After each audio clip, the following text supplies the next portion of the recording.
Mac McClung did it again, the first person to ever win 3 straight dunk contests. So I was thinking, why is this dude not in the NBA? I mean, let's look at what he does in the G League.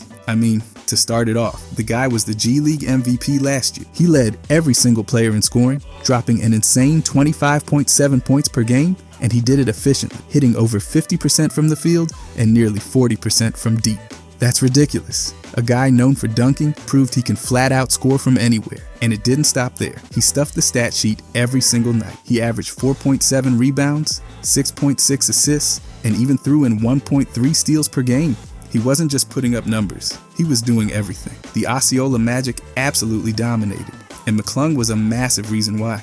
They finished the regular season with 22 wins and 12 losses, the best record in the Eastern Conference. They were the highest scoring team in the entire league, averaging 120.1 points per game, and they shot nearly 50% from the field. No team had better efficiency. And McClung didn't just rack up points, he won hardware too. He was named the G League MVP. That's right, the most valuable player in the entire league.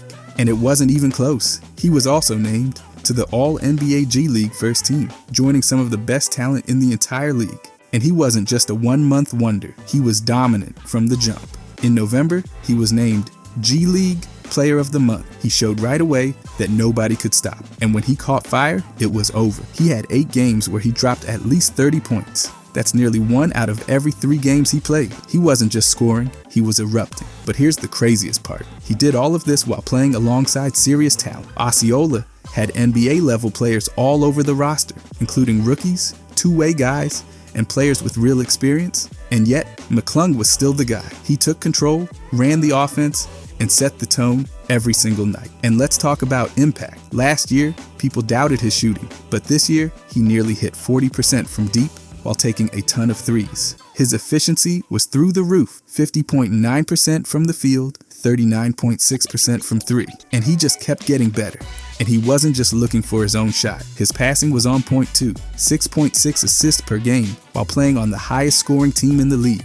He was getting everyone involved and making sure Osceola kept their offense rolling every single night. And the awards just kept coming. He won MVP, made the first team, and led his squad to the best record in the conference. He put together one of the most dominant seasons in recent G League history. In the playoffs, they locked up the #1 seed and got a first-round bye. That's how dominant they were. Every single game, McClung made sure Osceola had a chance to win. This wasn't just a good season, it was a historic one. 25.7 points, MVP, #1 seed, first-team honors, and an offensive explosion that never slowed down. McClung proved he's way more than a dunker. He ran the show, led his team, and showed he can score at an elite level. But the question we're all here for, why is he not in the NBA? Mac McClung is stuck in basketball purgatory. He's too good for the G League, but not quite what NBA teams are looking for. It's the ultimate trap, and it's been the downfall of so many talented players before him. The numbers speak for themselves, but being the best in the G League doesn't automatically translate to an NBA contract. Alex Caruso explained it perfectly. Too many guys enter the G League thinking they're auditioning for a superstar role when teams are really looking for role players. If you're not one of the best 30 or 60 players in the world with the ball in your hands, you better be doing something else to help teams win. But that's where McClung runs into trouble. He's an undersized scorer who thrives with the ball in his hands, and the NBA just isn't looking for that right now. Look around the league. The guards who get consistent minutes all have something else they bring to the table. Josh Hart can go scoreless and still impact the game with rebounds and defense. Caruso gets minutes because he locks up opponents on the perimeter. McClung, he's a bucket, but outside of scoring, he doesn't have that elite secondary skill teams covet. And that's the biggest issue.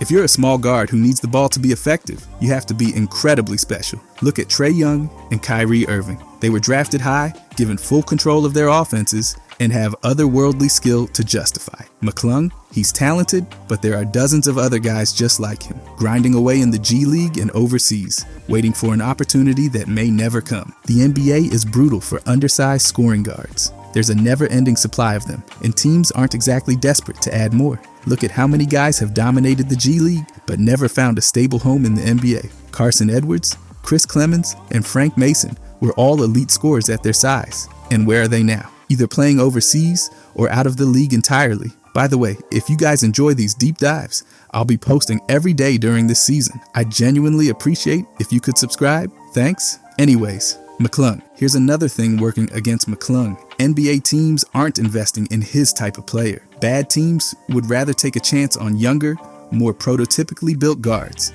They're looking for length, versatility, and guys who can play multiple roles. McClung is an undersized scoring guard who needs touches to be effective, and teams just don't have time to figure out if he's worth a spot in the rotation. It's not even about effort. He works hard, he plays with energy, he's constantly trying to improve. But the NBA is all about fit, and right now, McClung hasn't proven that he fits into what teams need. He's competing against hundreds of players with the same skill set, and unless he separates himself in a big way, general managers aren't rushing to sign him.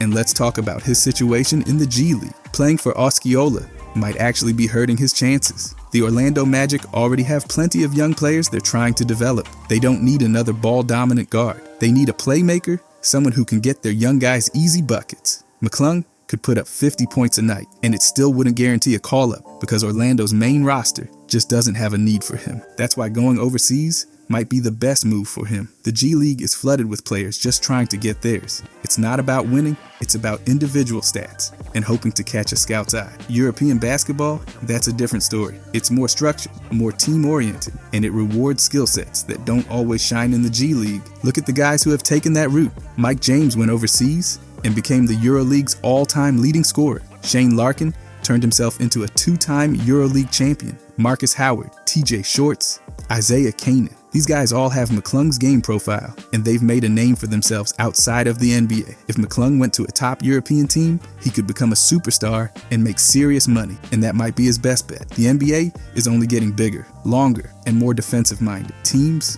want wings who can guard multiple positions. Small guards, they get hunted in the playoffs. If you're undersized and can't defend, you become a liability real fast. NBA teams switch everything on defense, and that's a nightmare for small guards. The moment a big wing sees McClung on them, they're calling for the ball and going straight to work. And teams aren't running double teams or hedging to help. The NBA floor is too spaced out, and defenses don't want to give up open threes. So what happens? Small guards get put in the blender over and over again. The only way to survive in today's league as an undersized guard is to be so ridiculously elite at something that teams can't ignore you. Trae Young is one of the best passers in the game. Fred VanVleet plays with a chip on his shoulder and defends like a bulldog. McClung, he's good, but he hasn't shown that elite ability that forces teams to make room for him. It's crazy to think about, but the numbers back it up. Only a handful of small guards are making a real impact in the NBA right now. A decade ago, there were nearly double the amount of players under 6'2", averaging 10 points per game. Now, that number has plummeted. The league is moving in a different direction, and unfortunately for McClung, he's caught in the middle of that shift. His best bet is to reinvent himself, either become an absolute knockdown shooter, turn into a high-level playmaker, or find a way to contribute defensively. Because right now, he's stuck in the worst place possible. Too good for the G League, not quite good enough for an NBA roster spot. The talent level of big men in the G League is also much lower than the guards, which only makes scoring easier for perimeter players. That's another reason his stats, while impressive, don't automatically translate to an NBA role. The competition is different, the style of play is different, and NBA teams aren't just looking at the numbers, they're looking at the full package. McClung's best move might be to secure a long-term deal in Europe, build his game even more, and then try to return to the NBA as a more complete player.